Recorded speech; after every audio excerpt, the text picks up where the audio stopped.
The first sound they make is to simply let the world know they're here. And then it's our duty to help them show the world why they're here in the first place. Give them every advantage with the Guardian Achiever, a plan that provides for their educational dreams and protects their health and life in the process. For more information, call 888-4LIFE to speak to an advisor or visit myguardiangroup.com. Become the hero on the scene by taking the COVID vaccine. Get vaccinated as soon as you get all the facts. Don't listen to the rumors. This vaccine might just make it possible for teachers to sit face to face with schoolers. This vaccine make it safer for everybody, from the young to the elderly. Don't you want to go back to living normally when things were more orderly? And if you want to live a long good life, then we all have to do what's right. So let's get vaccinated along with the heroes on the front line. A message from the Ministry of Health and Wellness. Good evening, ladies and gentlemen. Today is the launch of our Health and Wealth Seminar. And this afternoon we have four of the most prominent persons who have all the expertise in the particular area of their specialization. And I'm going to introduce them because they are the ones who are going to be part of the discussion. First of all, I'd like to welcome my colleagues, four colleagues from Jamaica, and of course our colleague from Cuba. The topic of discussion this afternoon is, should more Caribbean countries explore vaccination, the development of vaccines? Should all of us in the Caribbean explore the possibility of developing a vaccine? And it is against that background that we're going to have the first discussion. But let me introduce our speakers. They are not being introduced in the order that I'll invite them to speak. There's Professor Peter Figueroa, who is well known to all of us in Jamaica. He has been in public health for over almost 50 years. And as a public health specialist with areas of seminal work in HIV, also health administration, he was CMO. He has been a pioneer in the area of teaching and research at the University of the West Indies. Today, he also continues the program which he started, the PhD program, or the DM program in public health. He is definitely one of our public health pioneers, and I welcome him heartily to be part of this particular group of eminent persons. Welcome, Peter. I also welcome a colleague from a country not 90 miles away from here, whose presence is justified by the fact that we have had a very long and happy relationship, both professional and other relationship, between his country, Jamaica and his country. He heads the Cuban delegation in Jamaica.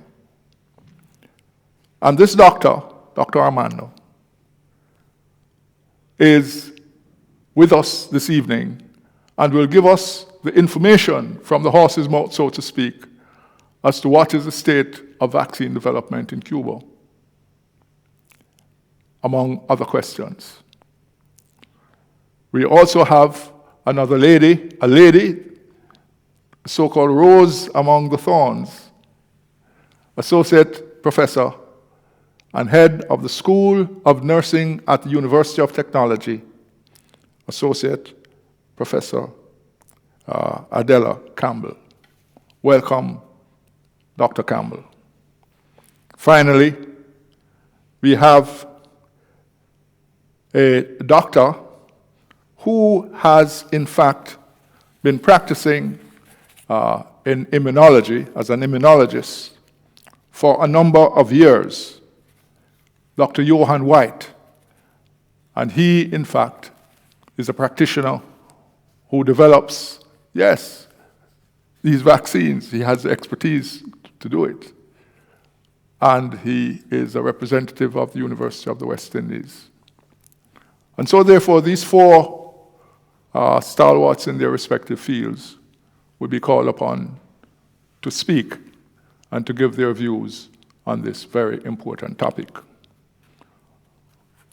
But I think, in the interest of time and in the interest of the focusing on the topic at large, I would like to invite Dr. Armando, who is the head of the delegation of doctors in Jamaica from Cuba. As you know, the Cuban program started in Jamaica from as far back as 1974. In every area that you can think of, under every single government since 1974, we have had our Cuban colleagues working in Jamaica, not only as doctors, but as other areas of medicine and expertise. And this, therefore, has been a labor of love between us, not only in Jamaica, but also throughout the Caribbean. And so, therefore, there is not only a professional relationship, but a cultural relationship and a relationship of brotherhood between the Cuban health service system and the Jamaican health service system. The validation of the Cuban health service system was done by the University of the West Indies in 1974, when a team from the University of the West Indies went to Cuba and they spent about 10 days to evaluate the whole of the Cuban health service system and found that it was fantastic. Today, Cuba boasts of extremely high levels of life expectancy, perhaps the highest in the Western Hemisphere. They also boast of morbidity and mortality rates that are very low. And so, therefore, from the horse's mouth, Dr. Armando, I now give you the floor to give us some idea as to what is the status of the vaccine development in Cuba. Welcome. Thank you very much, Professor. Really appreciate your work about Cuba and the relationship between Cuba and Jamaica. And of course, we have the commitment to continue improving this brotherhood and this relationship between both countries. In talking about the 5 Cuban COVID-19 vaccines candidates, really appreciate if we can share the slide that we prepared for the presentation.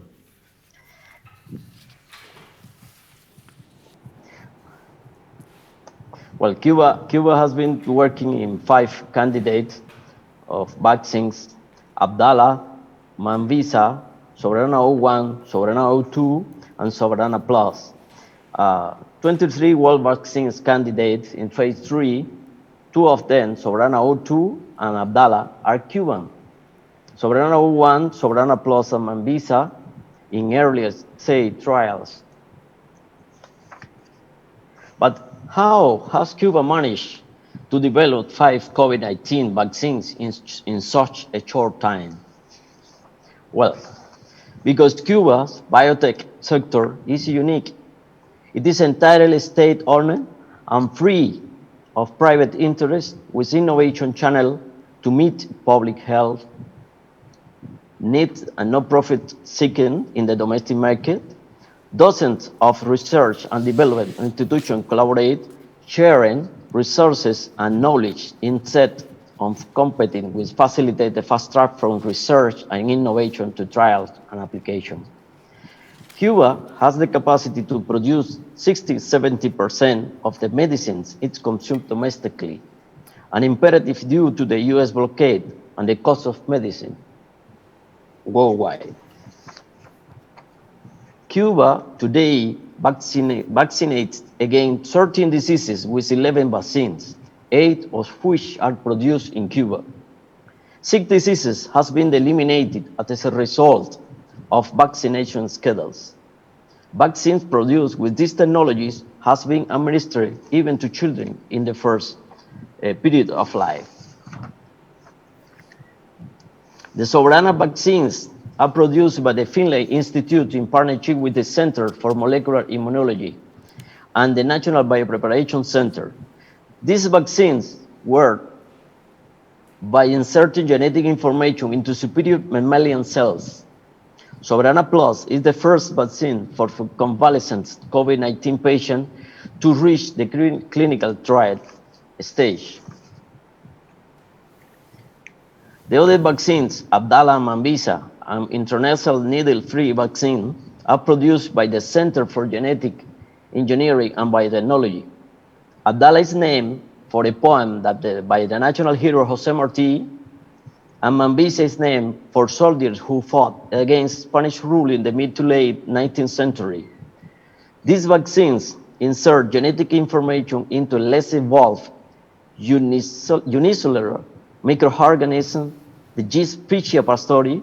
They build on the long experience and impressive record of the CIGB, whose hepatitis B vaccine had been using before.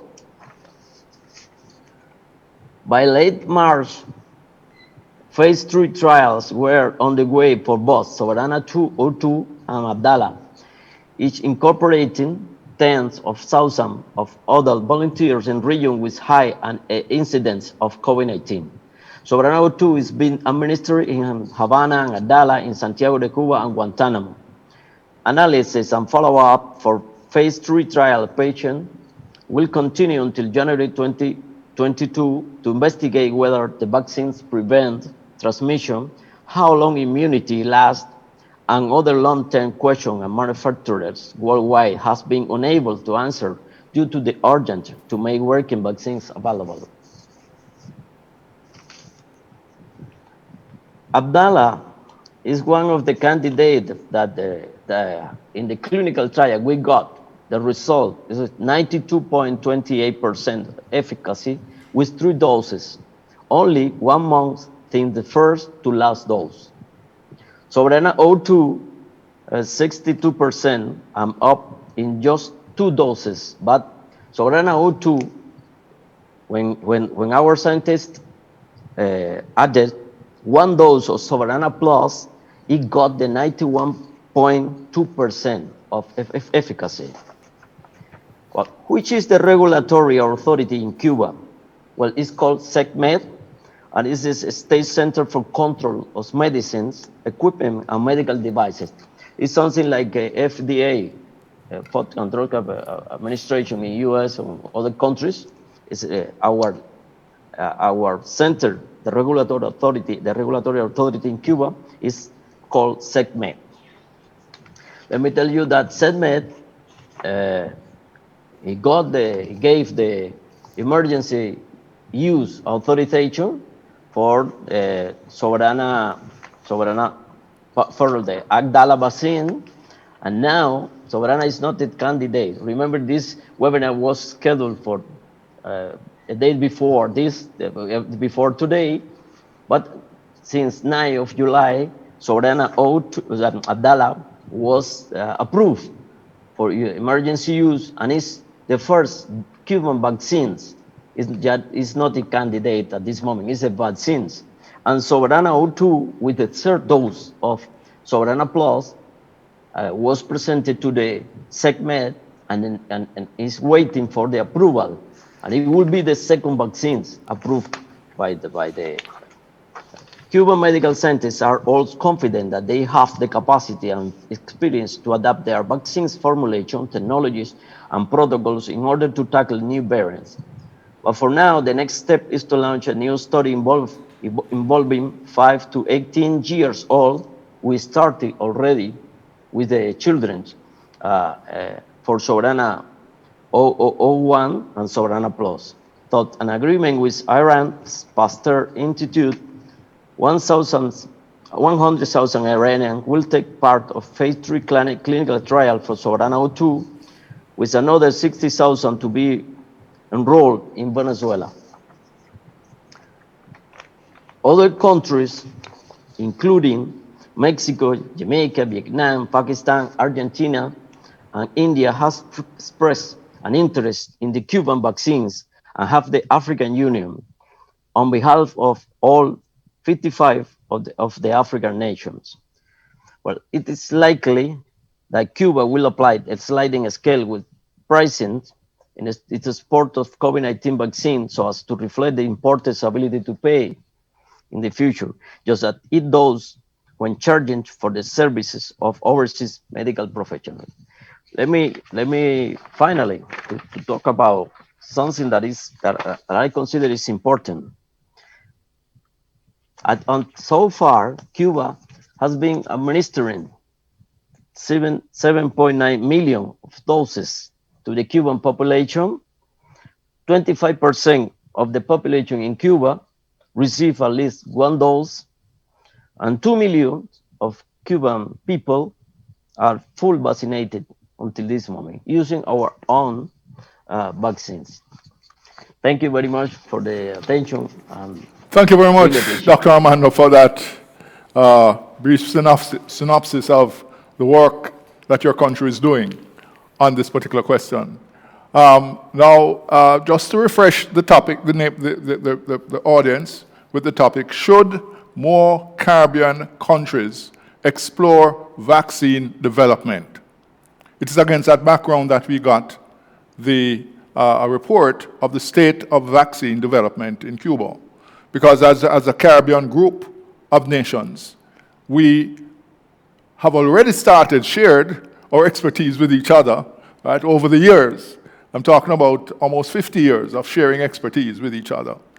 And we are comfortable with sharing this expertise. I'm going to invite Professor Figueroa to look at the question of sharing expertise in the area of health and wellness among the Caribbean people, bearing in mind the fact that COVID-19 is what we are talking about, whether or not we'll be able to get the vaccines to build the kind of herd immunity in Jamaica and the rest of the Caribbean. Cuba has such vaccines. What do you think, Professor Figueroa, are the prospects for Jamaica and the rest of the Caribbean? Well, good afternoon to everyone. Thank you, Dr. Davidson. First, I'd like to commend Cuba for what they have achieved so far. As you said, Dr. Davidson, Cuba has an excellent health service. They've had a biotechnology industry for approximately 30 years or more. And as Dr. Armando said, they have produced a number of excellent vaccines which are currently being used not only in Cuba, but also throughout Latin America and as well as elsewhere globally. For instance, their hepatitis B and meningococcal vaccines are being used throughout the Americas. And I understand that Cuba has even developed a vaccine against a particular cancer, which is still in clinical trials, but it seems to be very promising. And this just shows the immense creativity, innovation, and good work of their scientific team. And this is in the face of a blockade, an economic blockade for over 60 years, which can only be described as criminal and spiteful. Jamaica has benefited tremendously from the generosity of the United States. But we would not be honest if we did not say that we see no basis for continuing this economic blockade against Cuba and the Cuban people. But despite this blockade, against which nearly every nation in the United Nations votes against every year, the Cuban scientists have come up with these vaccines that they've been using, as well as COVID vaccines. I am anxiously looking forward to the clinical trials that support these vaccines being submitted to the World Health Organization, and for the pre-qualification process to be undertaken so that they can get emergency use listing and therefore become available to the COVID Global Vaccine Access Facility. That is a COVAX, because the COVAX facility is not going to use the vaccines until they get emergency use listing from the WHO or from another stringent regulatory agency. Once they get that emergency use listing, a country like Jamaica, I am sure, would benefit from the vaccine. Now, it is worth noting that because there's such a challenge for low and middle income countries to get access to vaccine, primarily because of so many advanced countries monopolizing the vaccine through bilateral contracts, which means that the COVAX facility has literally had grave difficulty getting hold of vaccine that has been WHO pre-qualified and emergency use listing.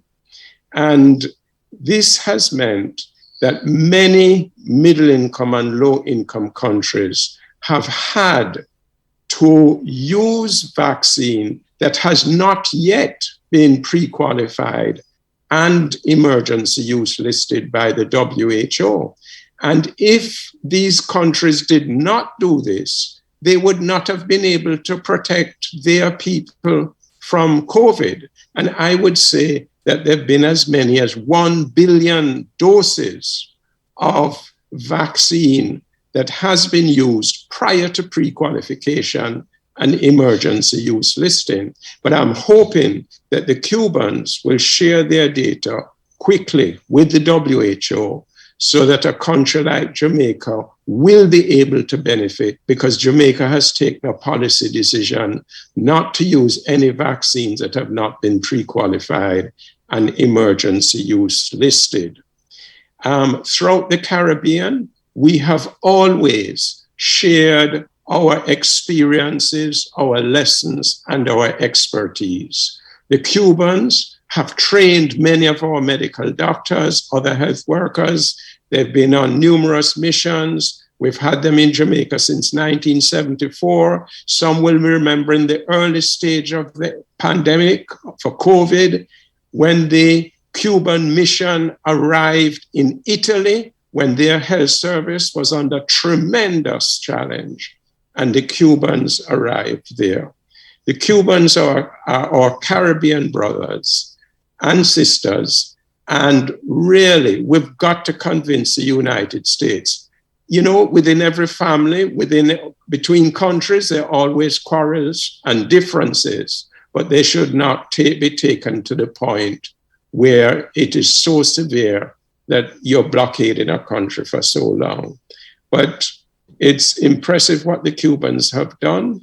I won't go on to comment about, what I think about what the other Caribbean countries could do, but we all need to raise our level, both in relation to our health services, our biotechnology, our research, and all in the interest of improving the health of our people. Thank you.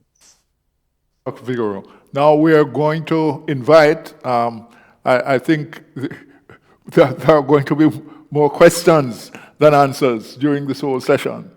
So we are asking the public to hold their questions, and as soon as we are able, after we've gone through all four persons with expertise in this particular area, after we've gone through their opening remarks, then we'll be able to take some of the questions. I'm going to invite someone from the nursing profession who has, in fact, contributed a lot to the development of the nursing profession, and that's Dr. Campbell. And Dr. Campbell is going to look at the Caribbean, of course, and to see to what extent she thinks that we should be sharing our vaccine development among ourselves so that we as a collective can have the capacity to deal with the question of COVID-19. So far, we have done pretty well, and I'll explain that to the public. But at this time, it is imperative, it is necessary to have that vaccine. And from a nurse's perspective, let us see what Dr. Adela thinks of this. Thank you, Professor Davidson. Good afternoon, everyone. It is my absolute pleasure to be part of this conversation on whether more Caribbean countries should explore vaccine development. I will look at the current situation, some of our challenges, whether or not we should really develop vaccines, and we will also look at the way forward. So let's look at the current situation. As the geopolitics of the vaccines assistance becomes clear, we know that countries in the regions have secure vaccines through bilateral and multilateral arrangements, including agreements with Russia's Sputnik V in the case of Guyana, AstraZeneca through COVAX, and the African Medical Support Platform Facility in the case of Jamaica, while others engage manufacturers such as Sinopharm and the Serum Institute of India, to name a few. A point not to miss is that facilities such as COVAX are designed to accelerate equitable access by countries to appropriate, safe, and efficacious vaccines. We are also aware that the National Health Fund is working assiduously to ensure adequate supplies of vaccines for the population, despite the global scarcity and volatility of the COVID-19 vaccine supply. To date, it is estimated that less than 10% of the Jamaican population is vaccinated. Herd immunity seems impossible. We are hopeful nonetheless that by August 2021, more Jamaicans will be vaccinated by the COVAX facility, when the COVAX facility will donate 2.3 million doses of vaccine to approximately 7 countries, including Jamaica. So what are some of our challenges within the Jamaican context? While you may be aware of challenges such as shortage of vaccines for the administration of second doses, I will resort to the utterances made by Mr. Howard Mitchell, Chairman of the National Health Fund, as a reference point. Mr. Mitchell opined, among the challenges facing securing COVID-19 vaccines for the country are issues surrounding production, as manufacturers face difficulties in raw material supplies and transportation logistics. Global cargo space shortages also make it difficult to predict delivery times and serve to delay the movement of cargo across different jurisdictions. Further, the global demand for COVID-19 vaccines is currently as much as 5 times the rate of production, and the larger, wealthier countries have secured most of the earlier production, as you would have heard earlier. Listeners, the challenge is real. However, let me hasten to say that the challenges encountered by Jamaica are very similar to those encountered by other countries in the region. This forces one to ask the question, should we as a region develop our own vaccines?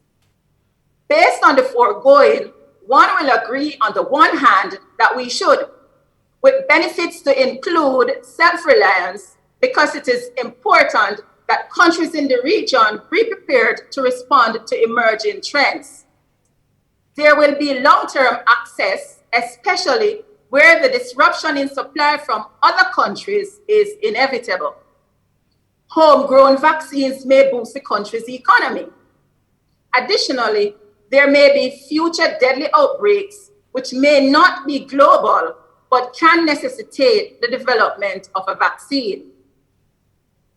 Conversely, one may argue that we should focus on our strengths, as in the case of Jamaica, tourism. Except for Cuba, the region lacked development and manufacturing infrastructure. For example, lack of adequate equipped laboratories, lack of sufficient research facilities. We are currently restricted in terms of the level of genetic work that may be done in some countries, such as Jamaica. There is a general lack of resources to include human, material, and money. For example, the last time I checked, we had approximately 4 virologists in Jamaica. We lack sufficient number of biotechnologists, especially specialists in molecular biology and molecular diagnostics. A question that may be asked also is whether we will be able to export locally developed vaccines to developing and developed countries. By the same token, what role will large pharmaceutical countries play in the success of vaccine development in Jamaica and the region? Take, for example, our cannabis industry. We are unable to make inroads into the multi-billion global industry. Having looked at possible perspective, what then is the way forward? One will agree that Caribbean people are resilient and ambitious. Jamaica, for example, has the potential for developing unique products for export trade. As such, I believe that vaccine development in the region may be pursued. However, it requires a plan. It requires bilateral agreements as well as public and private partnership among countries, entities, and the diaspora. Grant funding by multi-billion industries and foundations will also play important roles. Partnership will be required to put the necessary research and laboratory infrastructure in place to facilitate the various processes. Example, clinical trials, which has several phases. As you may be aware, vaccine development takes up to 10 years. We also need to train personnel, thereby investing in capacity building. Again, using Cuba as an example, and you'd have heard from Dr. Armando earlier. In 2011, we had a team of Cuban biomedical engineers recruited to restore medical equipment and build capacity here in Jamaica. A similar initiative could be embarked on for the production of vaccines. Of note is that we currently have persons who are trained but may not be exposed to the requisite technology as it relates to vaccine production, and as such, partnership with other countries such as Cuba could change this scenario. For example, there could be internship in facilities in Cuba with the goal being to build skills. On the other hand, we could recruit Cuban experts to establish programs and build capacity here in Jamaica. This will result in us having a cadre of biotechnologists, among other health practitioners, who will be able to advance the production of vaccines locally. Cuba is one of the most advanced countries in medical technologies and one which enjoys a high level of self-reliance. Cuba has been manufacturing vaccines since 1981 when they had the outbreak of dengue fever, and they have over 50 biotechnology centers, again, as you'd have heard from Dr. Armando. We can benchmark with Cuba and other countries currently engaged in vaccine development. In 1981, during the outbreak of dengue fever, Fidel Castro visited a research institute in Moscow and decided to send Cuban scientists to the Soviet Union to garner the essential techniques for genetic engineering in order to set up interferon expression in recombinant bacteria. Interferon production was the nucleus from which an entire cluster of advanced biotech institutes proliferated. In conclusion, the process of vaccine development is possible, but will of course require a huge amount of work, from infrastructural advancement to clinical trials to utilization of the vaccines by end users. Thank you. Thank you very much, Dr. Campbell. And I'm sure that the audience has been given a lot of food for thought. And I'm sure that when we reach the question and answer period, a number of issues will be raised. And now, finally, we have the person who has the expertise, the immunologist. The University of the West Indies is the institution which in fact has produced Jamaica and the Caribbean's best practiced persons in immunology. And none other than Dr. White represents such best practice. And I'm going to invite Dr. White as the final presenter from this panel of 4 experts to speak to you as to what does it take to really produce vaccines, and whether or not all the Caribbean working together can in fact be self-sufficient in vaccines when we cooperate with Cuba, Jamaica, Barbados, Guyana, and the rest of the Caribbean, Trinidad also. Dr. White. Good afternoon, everyone, and thank you for having me. It's a real pleasure to be able to share in this forum. Let me just clarify that although I'm affiliated with the University Hospital of the West Indies, the views expressed are my own. The vaccines development is not new to the Caribbean. In addition to Cuba, Jamaica, and perhaps a number of other countries have been involved in multinational clinical trials with vaccines, including for HIV and for rotavirus. So it's not a new phenomenon for us. The benefits of building a research culture or vaccines research in the Caribbean includes building the capacity for research in general, because vaccines research has one of the highest safety thresholds, and because of the numbers that are required for you to have a meaningful clinical trial around vaccines development, if you can actually accomplish that, then you're well on your way to perhaps easily doing any other type of clinical trial in your country or in the region.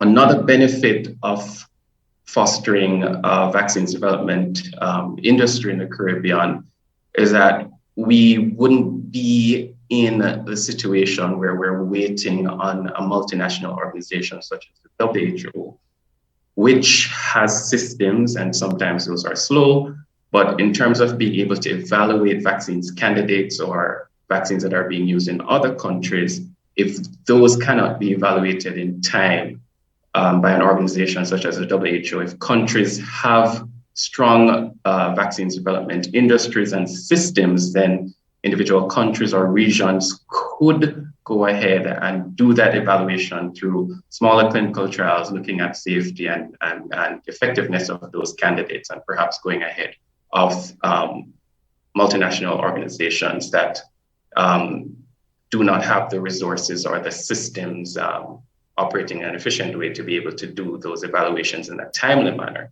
especially in the setting of a pandemic when things are moving very fast.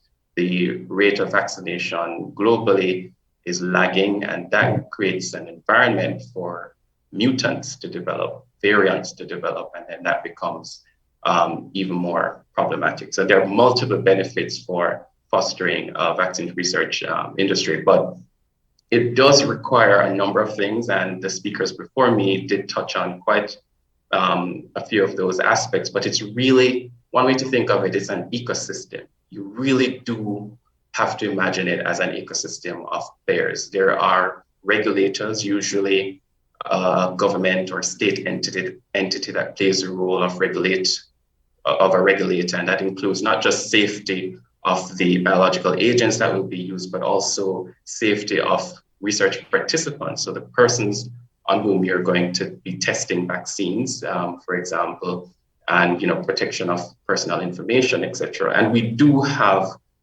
such institutions here in terms of ethics committees and so on. In addition to that, participant recruitment is another arm of vaccines development that is important. Where do you get the participants? Who are the correct participants to include in vaccines development?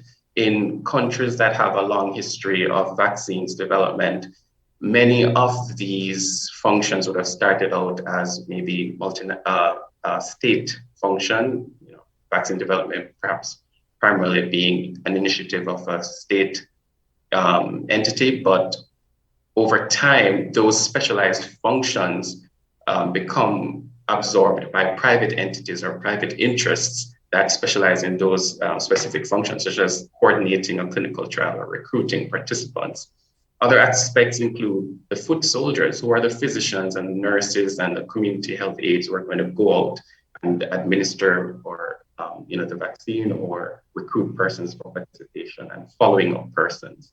There's a technology and biotechnology that are important. Sometimes the candidate vaccines may be developed in countries that have a long history of good clinical practice and good manufacturing practice, but it would be good if a country or a region could have those technologies available for the development from scratch, basically, of vaccines candidates. But when that is not possible, these items could be developed elsewhere and then administered in the systems that are established for vaccines research. And other aspects include data management, quality control, infrastructure development. The laboratories have to be of a particular grade, have to have accreditation, not just nationally, but meeting international standards. Clinical bed space where you're going to examine patients. Do you have enough beds that can be dedicated to research as opposed to hospitalization of patients?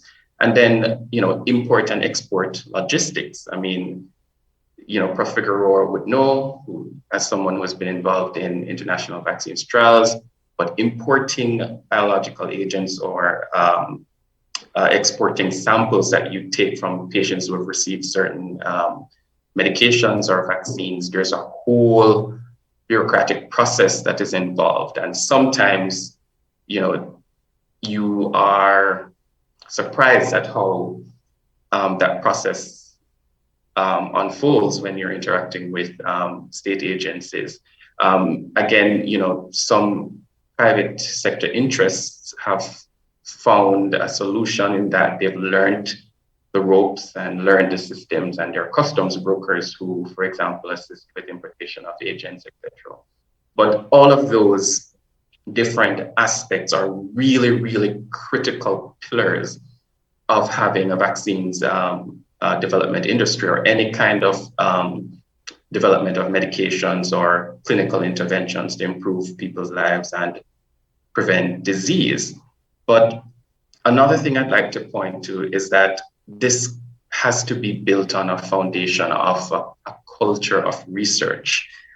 You really do need a research culture where the state and private sector and other players take a vested interest in supporting the development of that industry, seeing the important role that it plays for preventing disease, for responding to a pandemic. This is not our first pandemic. It will not be our last. And, we continue to face a number of emerging infectious diseases, re-emerging diseases, and there are diseases that have been a perpetual challenge for us. And we've been trying to develop vaccines over the years and still are making headway, but only slowly. So, there has to be a culture that is supported by academia, by government, and one has to recognize that, it cannot exist or cannot come about or be successful if we operate in silos where there are no single principal investigator or single physician or immunologist or vaccinologist or virologist or public health official will be able to execute not even one clinical trial or vaccines trial on his or her own. And it really does involve a number of moving parts, a number of players, and we really would need to have collaboration in order to make this viable or to have successful development of vaccines. And research has to be seen as a viable specialization, as a career. Often in our culture, academia, we are expected to do research on top of our full-time clinical roles, which is okay, but you really do need people who are trained in the processes of scientific investigation and systems and data management and planning, right? And getting the resources through grants writing, et cetera. So that has to be developed, supported in our curriculum. We're training public health officials, doctors, nurses, administrators, logisticians. Those processes really need to be in place, and that needs to also have systems that are supported, again, by government, by private sector, by academia, planning, the building, the reporting systems, exploring opportunities for partnership with other countries and multinational clinical trials and researchers, accountability and training. So in summary, vaccines development is a critical function that any society should aim to have as a tool to protect its population from disease and to treat diseases in their population. And we, as a country, for example, as Jamaica, we've done this before. We've been a part of clinical trials. From my experience and fact-finding, we did miss an opportunity to participate in COVID-19 vaccines development.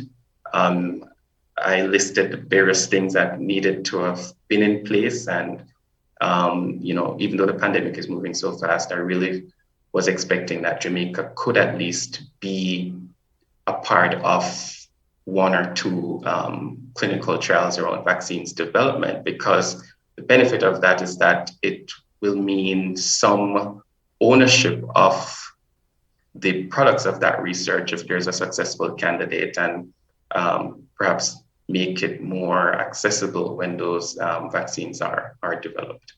Those are my comments. Thank you. Now, ladies and gentlemen, we will move on to the next section of our program, when we now consider to have a number of the discussions arising from the presentations. It is clear that it is not only a good thing, but it is necessary for the Caribbean to work together to produce vaccines for the protection of its population. It is also clear that the Cuban expertise in the production of vaccines has been quite substantial in terms of not only the production, but the production of vaccines that work and that has worked well for them and for the rest of the world. But the production of vaccines require a series of steps, what we call a chain of events. And we're not only talking about clinical trials, because that is essentially trying to validate what you have already produced. We're looking at the production of vaccines. In other words, that whole manufacturing value chain. Whether it is possible for us to participate as a Caribbean, as the rest of the Caribbean, with Cuba, in the production of different aspects of the vaccine development. In other words, along the value chain.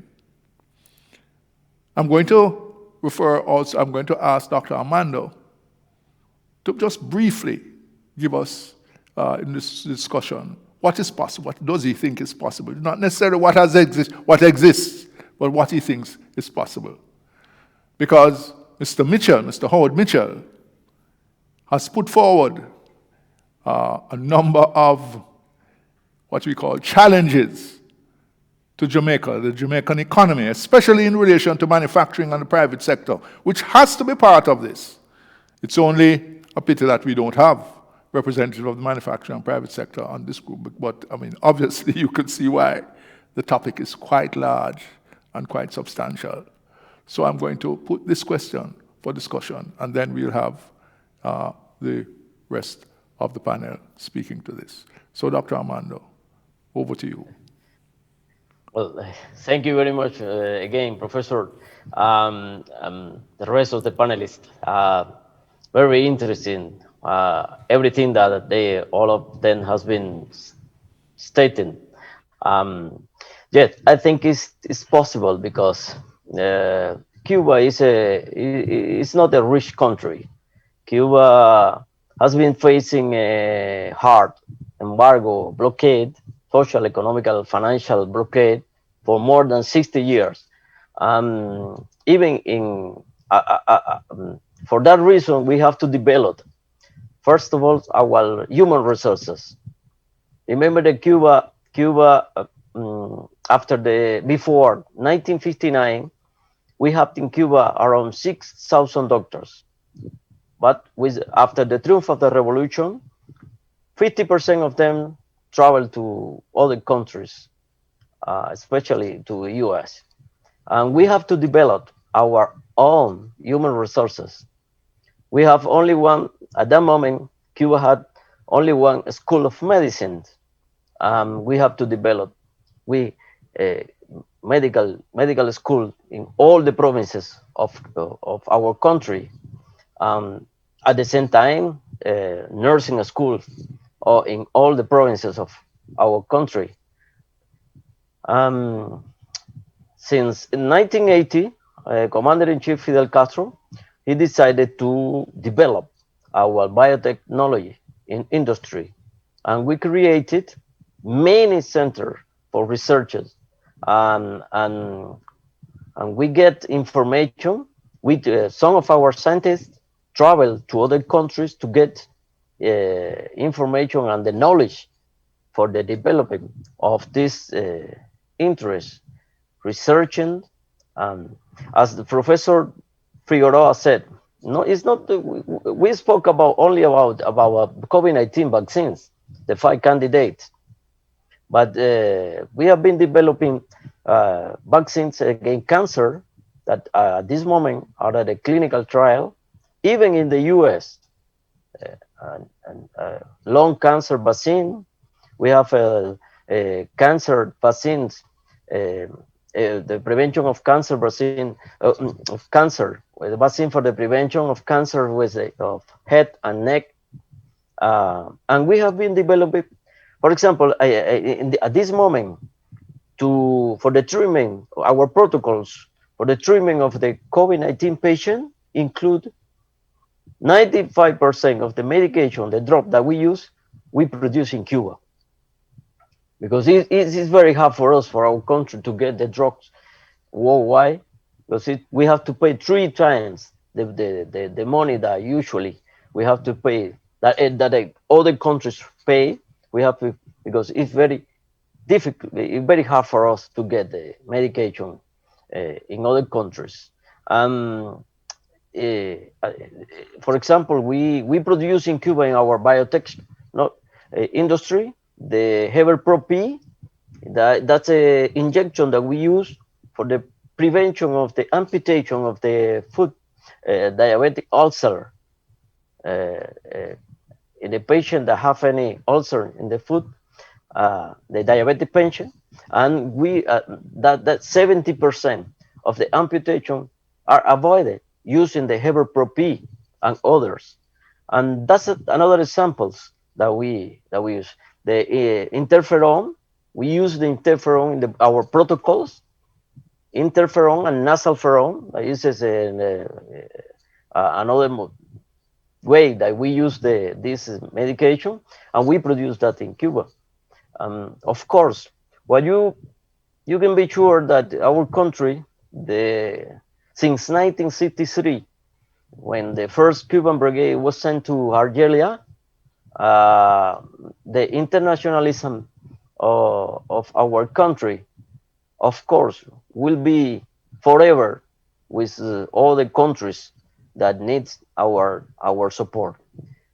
A few days ago, let me tell you something that is very, very important, because I think it's very important. A few days ago, Minister Tufton, Christopher Tufton, spoke to the Cuban ambassador, former Cuban ambassador that was in Jamaica in that moment. And he talked about the interest of the Minister of Health and Wellness and the government of Jamaica in the biotech industry of Cuba. Even in the future, maybe could be possible to exchange knowledge, technology, maybe the expertise that we have in Cuba could be shared with Jamaica. Of course, I'm sure that it will be possible if the will of the government and the Minister of Health is present, and for the Jamaican people will be useful the exchange of knowledge and technology in this area. The issue that you raised with the interest of Minister Tufton is very, very important, and there seems to be a light at the end of the tunnel. In other words, I would like for Dr. Figueroa to be part of the discussion at this particular point in time, because clearly all of us in the public health community will have to support this particular initiative, especially in concert with the private sector, the manufacturers, not only in Jamaica but throughout the Caribbean, so that we can be part of this value chain for the production of a number of these fantastic drugs that your biotechnology industry has been developing. Dr. Figueroa, Professor Figueroa. Yeah, thanks for bringing me in. I think the other speakers have really spelled out the challenges and the possibilities. So it would require representatives from different sectors, from the different Caribbean countries, to come together and work through what is the best approach, what is our strategic approach to working together to make the best out of the current situation in the interest of all our countries and our people. So Cuba already has a highly developed biotechnology sector, and we could benefit from developing close relations with us, getting some of our people trained there, as well as trained elsewhere. We have a diaspora of tremendously capable scientists throughout North America, Europe, and elsewhere.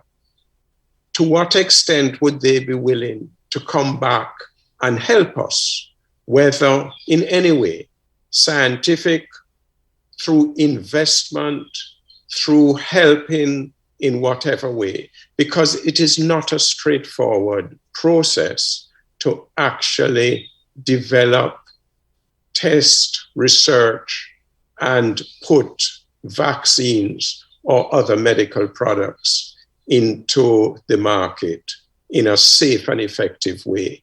And it's even easier, I would say, for many medicines than for vaccines, because remember, vaccines on the whole are being used in healthy people, and you're trying to prevent people becoming infected or getting a disease.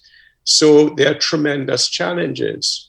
But we would have to look also and face up to the fact that we would need to significantly improve our education system. Our education system does not produce the number and range of scientists that we would need. Our whole program of science and technology would have to be developed. Our human resource development. Remember, Cuba first transformed their education and and health systems. They made sure everyone was literate. Then they made sure that everyone completed high school education. Then they trained them further in terms of science, research, biotechnology. So we would have to lift our game completely. We would have to ensure that we invest a significant more amount in basic research and research that links academia with industry, with agriculture, to produce the kind of technology that would help to increase the efficiency of production. It would solve real problems that people who are producing material goods in the country. To help solve those problems, you'd have to ensure that there's a much stronger link between academia and industry. We'd have to decide on which countries and which sectors can we have a division of labor, which it makes sense for Jamaica to do a certain thing, Cuba to do something else, Trinidad to do something else. Let us look at what has happened even in North America. The production of a vaccine is not a straightforward thing.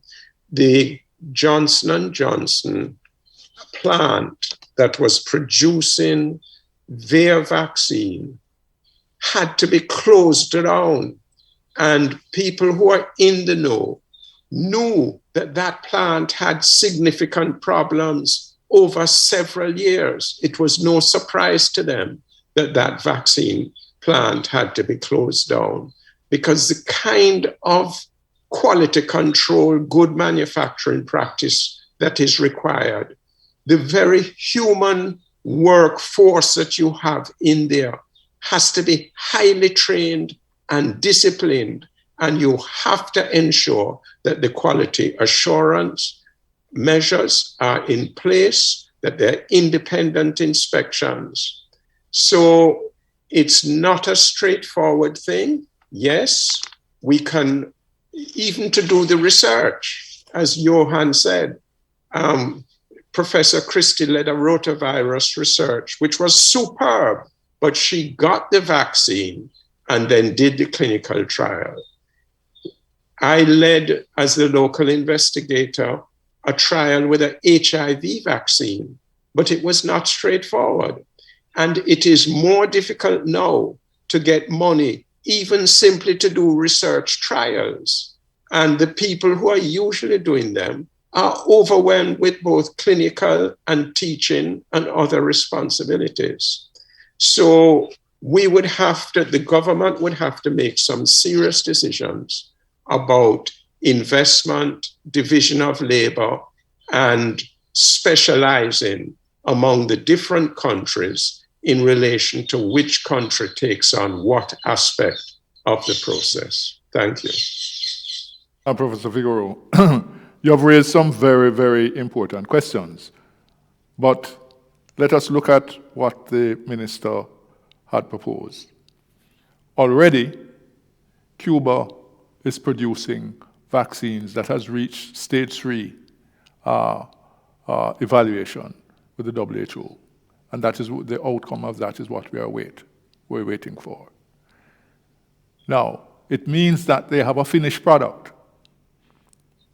But of course, to get that finished product in the production line so that you can have millions of products, Cuba may not have the capacity for that.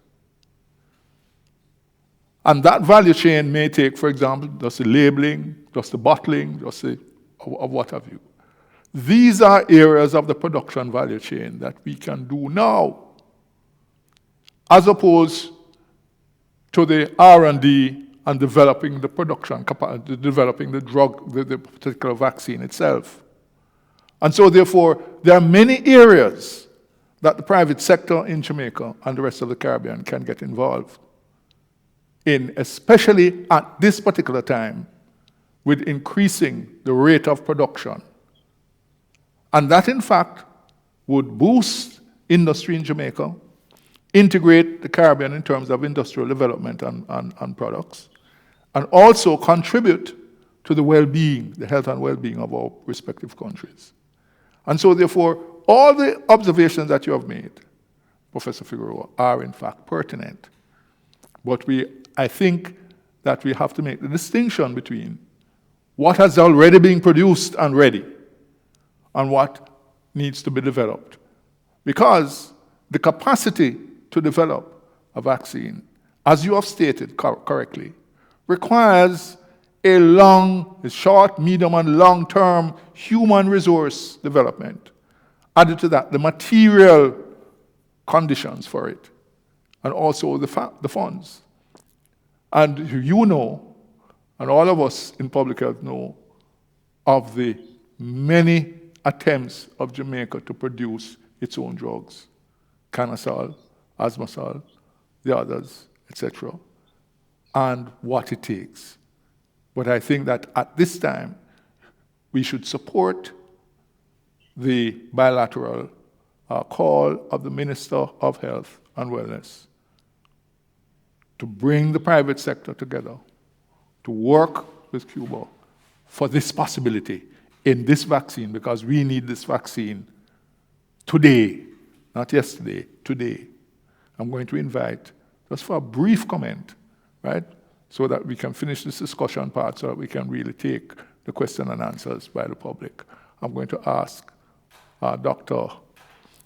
Campbell just to make her quick comments on this particular area. Thank you, Professor Davidson. I concur with the recommendations or suggestions made by the former speakers, because vaccine development includes a tedious process. So you have the exploratory stage where you have to do research.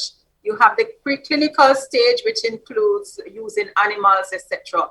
You have the clinical stage, of course, and you're going to check the safety, efficacy at that stage.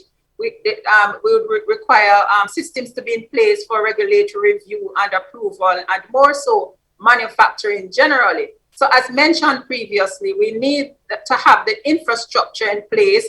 We need the systems to be in place. And as you heard before, we need human resource and material and of course funding, because it's a huge job. And so, and I underscore the fact that quality control mechanism have to be in place. And so I endorse the fact that we can benchmark with Cuba and other countries currently engaged in vaccine development. Thank you very much. And briefly, Dr. White, Dr. Smith. White. Dr. White, sorry. One of the quickest solutions that I probably could think of is for other member states or other Caribbean countries to support infrastructure expansion in Cuba, since they have the know-how already, and their biggest bottleneck seems to be financing and accessing reagents and so on. So that's one of the quickest solutions that I can think of. And also enlisting partners outside of the region. There may be countries that have manufacturing capacity farther afield than our other neighbors that would, at least on a humanitarian ground, facilitate the expansion of the infrastructure that they have there. That might be the most sensible approach, because building infrastructure from scratch in any other country at this point would slow us down rather than help us, I think. And so supporting what's happening in Cuba would probably, at least in my opinion, one of the quickest solutions. Thank you very much. Now, ladies and gentlemen, we have quite a number of questions. Some of the questions, of course, are not related to this particular discussion. For example, let me just get this one out of the way. One question related to ivermectin, whether ivermectin could be used. Ivermectin is not a vaccine. and it does not have any application at this particular point in this discussion. And so the question is, the other questions related, what do we think that this should be the outcome of this discussion? Should this discussion be, in fact, put in a forum throughout the Caribbean? In other words, should we share this discussion with the rest of the Caribbean? Because I'm sure that the content of this discussion is not only wide, but it is also factual enough that it can be shared with this discussion, because at this particular point in time, the Caribbean does have a crisis. And the crisis is that if we do not get a vaccine, we may find that it's by the year 2023 before we get the vaccines to reach a level of 80% vaccination of our population to get herd immunity. So we have to seize the moment and be very aggressive about it in terms of how we work together with the only vaccines that are produced in the Caribbean. It is ours, so long as our Caribbean countries are members of produced. We must get involved to see exactly how we are able to participate in getting this vaccine. Another question that was raised was in relation to vaccination of children and whether or not we would take a vaccine, say, from the United States that is using them for children. Jamaica and the Caribbean, we have no choice. So long as the vaccine has gone through the rigor and, in fact, has satisfied all clinical trials and the conditions necessary for the vaccines to be used in emergency situation and has proven to be efficacious, we must take what we can get, so long as we are able to maintain the cold chain. That's another matter. I'm going to ask Professor Figueroa to explain the cold chain to us so that Jamaicans can understand what is involved. Not only are we would be wished to be involved in vaccine manufacturing with Cuba and with the rest of the Caribbean, so that we can have the capacity to use the vaccines to prevent us from having to wait another 2 years. The cold chain is important in relation to the choice of the vaccine. Professor Figueroa, speak to that. Yeah, the vaccine, in order to be viable, must be kept and stored. It's produced and stored and kept at a certain temperature. And when it is being taken, let's say, out of cold storage, and it is being brought to, let's say, to the field, it has to be maintained at a certain temperature. Once you open that vial of vaccine and you have, say, 10 doses in it, then the vaccine must be used that same day. It must be used right away once it is opened. You cannot have the vaccine there at room temperature and it remain viable for beyond a certain period. So the Pfizer vaccine in particular, but also the Moderna vaccine, do require a very cold temperature of storage. And right now, it's only the Pfizer vaccine so far that has been doing trials to show that it is effective in children over the age of 12, in adolescents. Both the Moderna and Pfizer are currently doing trials in children, younger children, and those results will come available later in the year.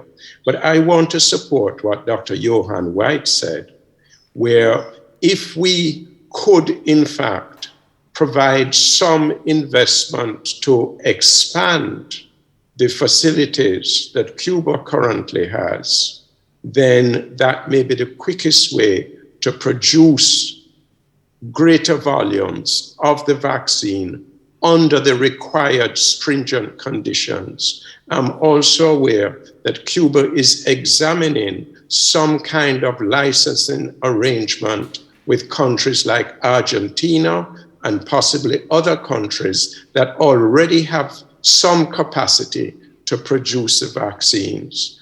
But it would be easier to go to those countries that have some capacity and can expand their capacity than to try and build it out from new and fresh from the start at this point. Thank you. Any other member of the panel wants to make a comment, a brief comment? Open the panel. Any other member? If not, let's proceed. The absence of a vaccine requires that we do what is right from a public health standpoint. What is it that is right from a public health standpoint? The protocols, wearing masks properly, nose and mouth, hand sanitization, general hygiene, accepting the protocols, following the guidelines that have been set out. Has Jamaica been doing this properly? All indications are, based on sound evaluation, that in fact, Jamaica has been in fact doing this properly. The traditional public health measures, and that is what has been literally keeping Jamaica in control of this pandemic. But it is hard work, it is relentless work, and it is disciplined work. And so, as a result of that, we have had success. But we have a far way to go, because it doesn't seem as if we'll be able, over the next year, or year and a half, or perhaps 2 years, to reach the level of vaccinations to give us herd immunity. Jamaica has a history of compliance to vaccinations. We do not need anybody to tell us that our children ought to be vaccinated. Vaccination is compulsory in Jamaica, and we have been doing this from 1978-79, where every child has to have a vaccination card to go into high school, and it still obtains, and that is why we have a very high rate of vaccinations. So let nobody come to you and tell you that vaccinations are bad. Why? Because we have seen quite, in other words, almost all the communicable diseases that we were exposed to in the 70s and early 80s. We have seen all of them totally eradicated from the country. And that is why we know that this is a very important public health measure to protect the integrity of your children. And so, we're going to ask that we move to the next stage of our question and answer. And I'm going to invite our staff here to take us into that stage. First of all, the question of persons wanting the Jamaican people or trying to encourage the Jamaican people not to take the vaccines. And I want our nurse representing the nursing sector as to what, from her experience and the experience of nursing, has been Jamaica's experience in terms of the population. How beneficial has vaccinations been to the Jamaican population?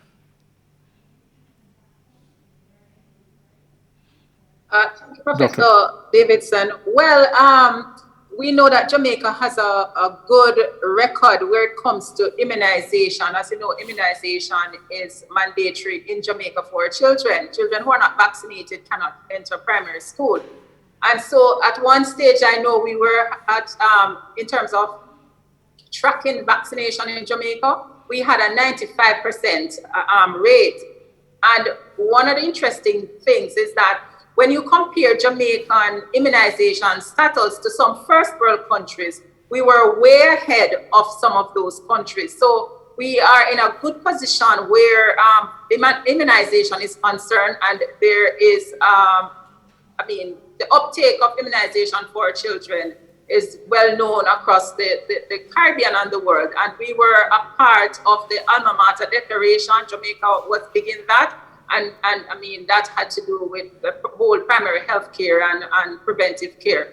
And immunization featured a whole lot in that. And so we are big on immunization, and we stand tall when it comes to comparing with other first world countries.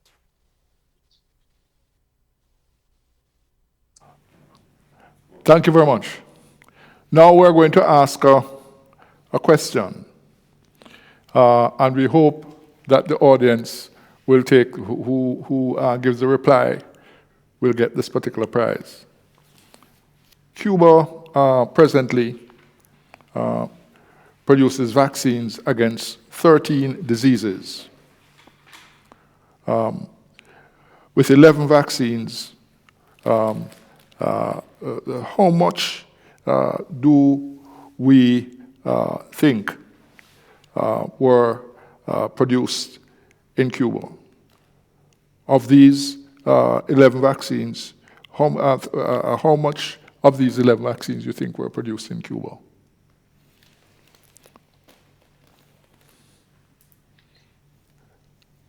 I'm going to invite the audience to send in their questions, and anyone who gets the right answer correctly first will get the particular prize.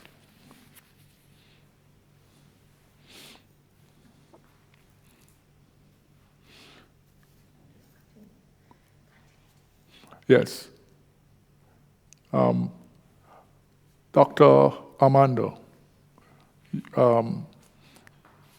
can you give us your views on the state of vaccinations among the Cuban population now? What percentage? Dr. Campbell said Jamaica has a 95% vaccination of communicable diseases. We do, in fact, start vaccinations at birth against tuberculosis. And as you can see, we have had to close down our TB sanatorium because we just can't find tuberculosis in our population today. And that the sanatorium had to be changed to a national chest hospital. We have seen the benefits of this. Give us some idea as to the pattern of disease in Cuba and whether or not this pattern is reflective of your capacity to immunize. Is immunization compliance a problem in your population now? You have started to immunize your population. What percentage have you immunized in terms of partially or completely immunized? How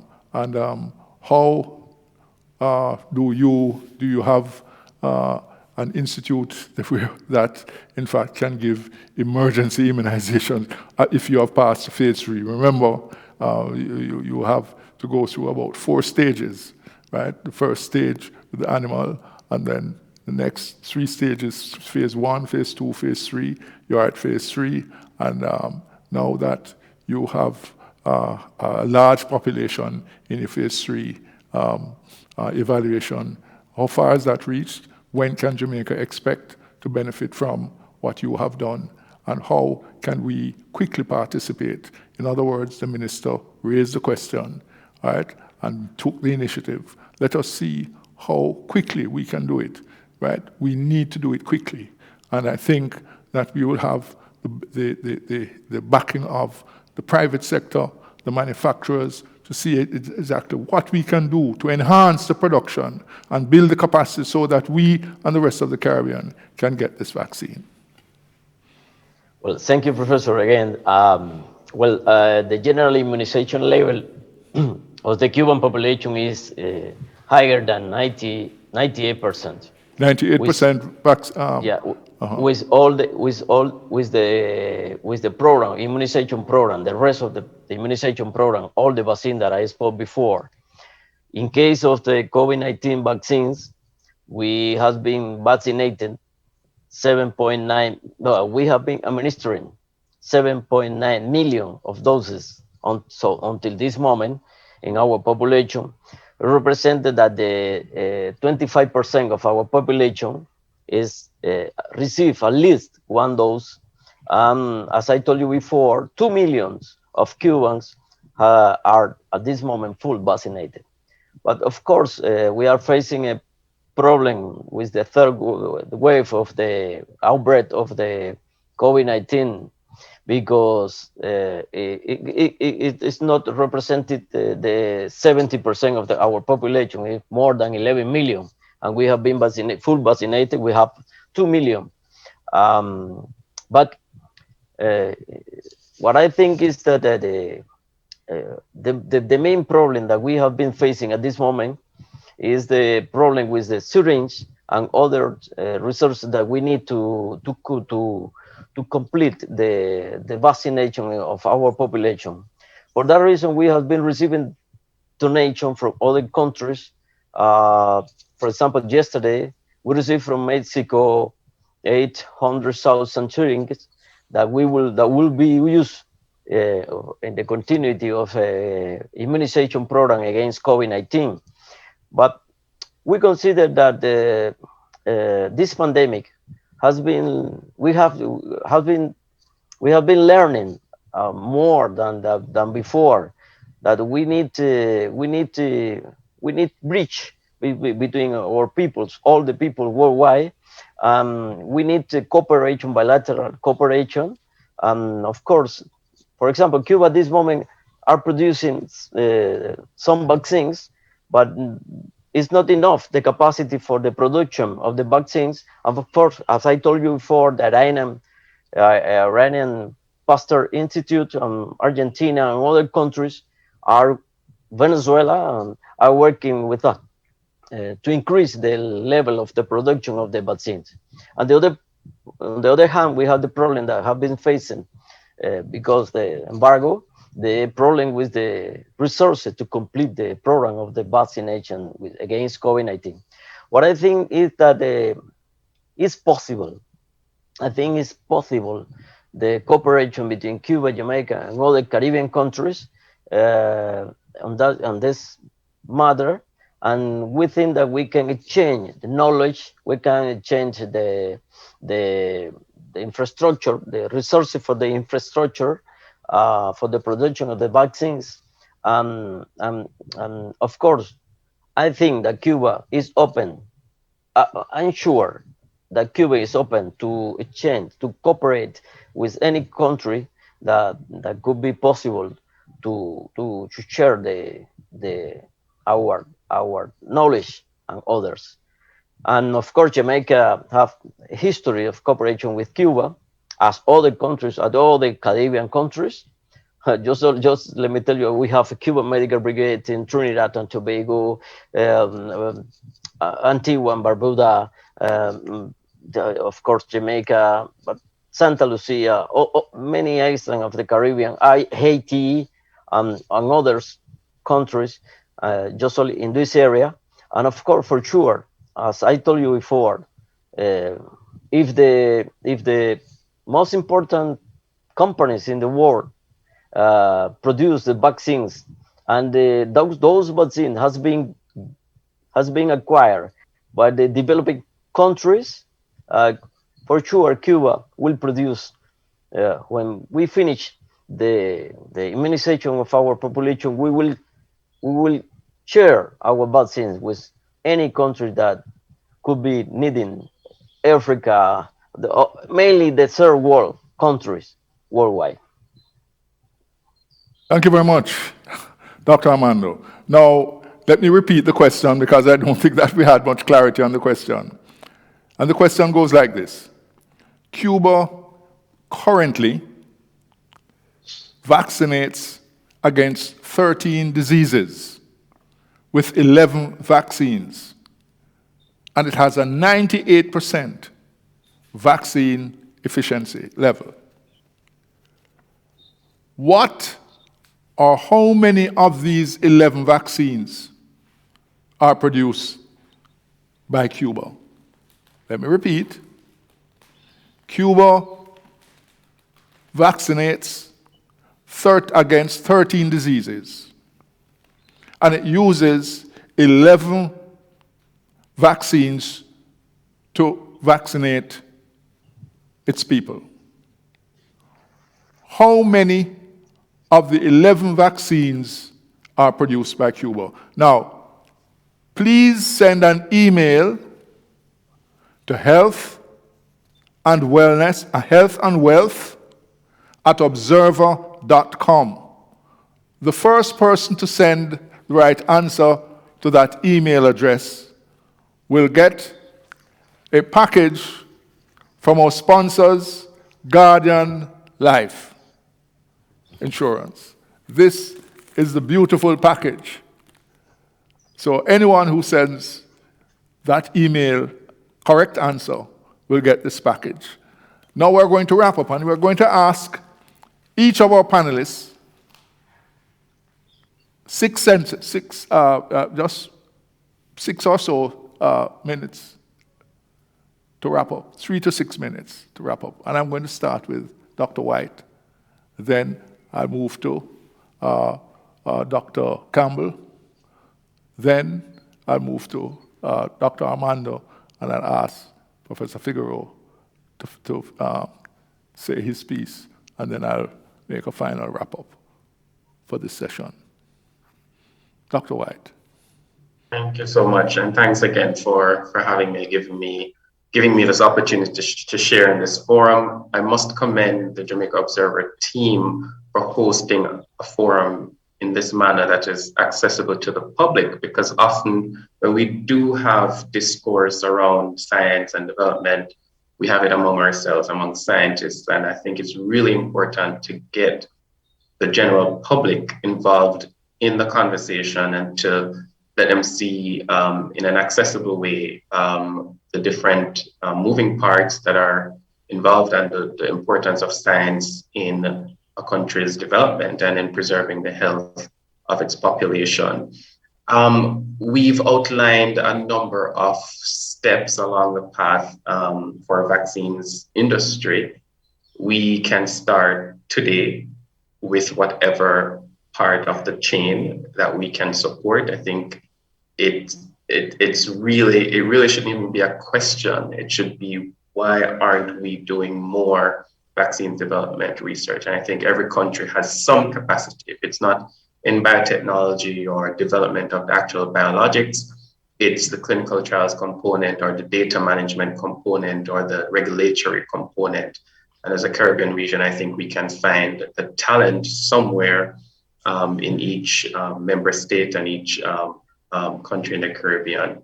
But I think we can start wherever we are. For the most pressing needs right now, it would be important for us to support the leading candidates in Cuba, ensuring that they have the capacity to produce for their own people, and that will be of benefit to others beyond the borders of Cuba. Thank you.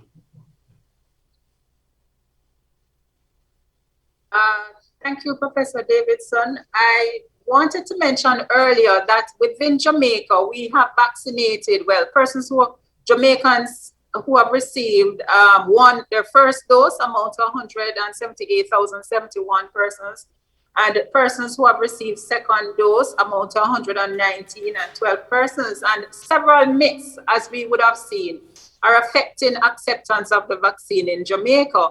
And until we can demystify these myths, the vaccine hesitancy will persist. So we have work on our hands. And in terms of the vaccine development within the Caribbean, we may opt to build capacity or invest in other countries such as Cuba that are already developing vaccines, or have these countries build capacity or invest in the rest of the Caribbean, including Jamaica, in order to establish a vaccine development industry. And I'll use the opportunity at this time to thank the Jamaica Observer for inviting me to be part of this panel. And it was a pleasure participating with my other panelists. Thank you. Thank you very much, Dr. Campbell. Dr. Armando. Well, thank you very much again for inviting me today to this panel. And what I've been talking about is really with our humble opinion. And you can be sure that Cuba will be ready forever to share the knowledge and the technology and with the intention to save life any people worldwide, any countries worldwide. Thank you very much. Thank you very much, Dr. Armando. Now, Professor Figueroa. Yeah, thank you, Professor Davidson. I just want to remind our listeners, nearly 200 million confirmed cases of COVID globally, with 4 million deaths. This disease is a serious one, especially for older persons and those who are vulnerable or exposed or with comorbidities. We have seen over 3.6 billion doses of this vaccine administered globally. And where vaccines have been rolled out and are reaching larger sections of their populations, we have seen dramatic decreases in the number of cases of COVID, the number of severe cases, the number of hospitalizations and deaths. And this shows that all the authorized vaccines and those that are currently being used are highly effective and they are safe. So I really want to encourage our listeners, the first opportunity you get to be vaccinated, please take that opportunity, because this is how you'll protect yourself and protect your loved ones from becoming infected with COVID. And in those countries, for instance, in countries like the UK, North America, over 50% of people have now been vaccinated. And what they're finding is that the cases, the hospitalizations, the severe cases and the deaths are occurring among people who are not vaccinated. So it is worth getting the vaccine. However, there's a significant global inequity, because if you take the populations of high-income countries, 43% of their population overall have now been vaccinated. In low and middle-income countries, only 10% of our population have been vaccinated. In low-income, very poor countries, only 1%. And in Africa, less than 3% of the population has been vaccinated. So there's a significant global inequity in access to vaccines. So it is really heartening to see that Cuba has been able to produce vaccines, which hopefully will soon be emergency use listed by WHO and therefore made available to those countries which are unable to get vaccine, because our best hope in controlling the pandemic is for persons to be vaccinated. We know some people are cautious, wait and see, but really, we're encouraging you to get vaccinated. And also to remember, we have to be patient. We've got to continue to wear our masks in public, have good hand hygiene, maintain physical distancing, and especially avoid crowds indoors, because that is where you can become infected.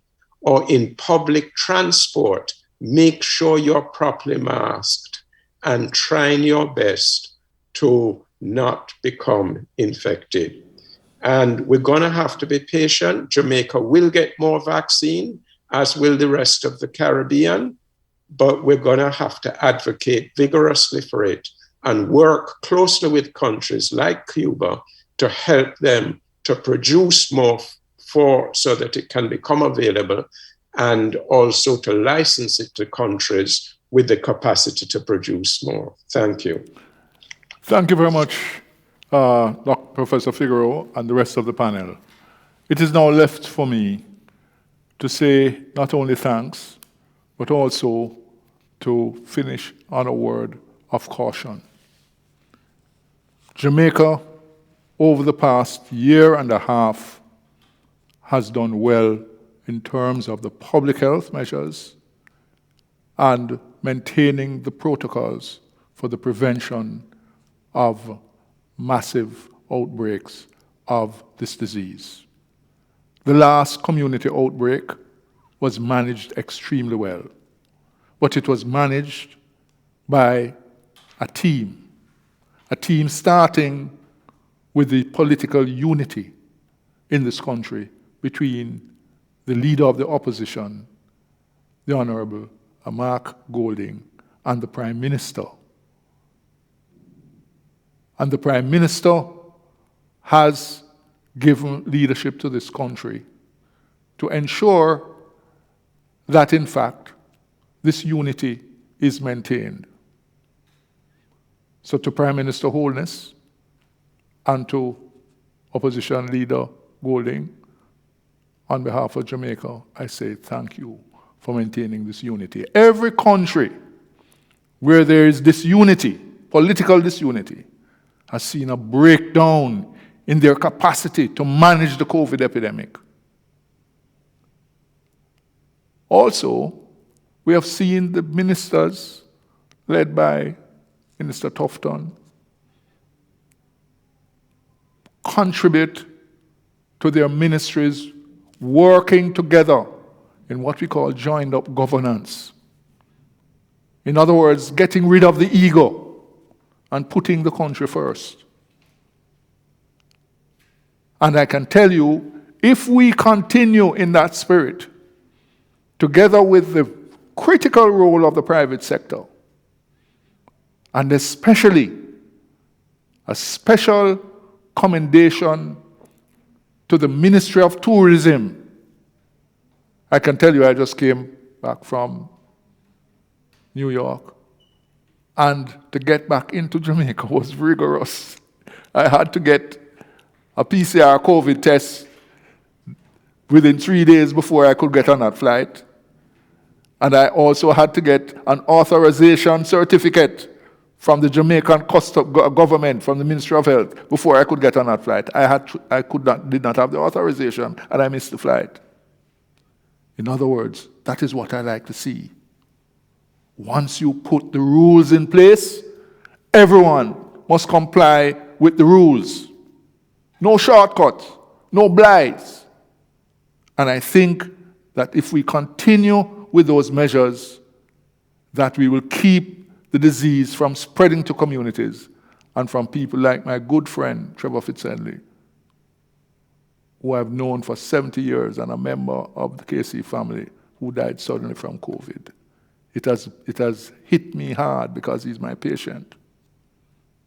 And so all of us know somebody who has died from COVID. But the fact is that the death is preventable if we continue to maintain this discipline, and we may have to do it for another 2 years, unless we can work together with Cuba, and under the initiative of Minister Tufton, let us accelerate that, and let us support the efforts so that Jamaica will at last have the capacity, working with Cuba and the rest of the Caribbean, to be self-reliant in health and wellness. Thank you very much, ladies and gentlemen. The first sound they make is to simply let the world know they're here. And then it's our duty to help them show the world why they're here in the first place. Give them every advantage with the Guardian Achiever, a plan that provides for their educational dreams and protects their health and life in the process. For more information, call 888-4LIFE to speak to an advisor or visit myguardiangroup.com. Become the hero on the scene by taking the COVID vaccine. Get vaccinated as soon as you get all the facts. Don't listen to the rumors. This vaccine might just make it possible for teachers to sit face to face with schoolers. This vaccine make it safer for everybody, from the young to the elderly. Don't you want to go back to living normally when things were more orderly? And if you wanna live a long good life, then we all have to do what's right. So let's get vaccinated along with the heroes on the front line. A message from the Ministry of Health and Wellness.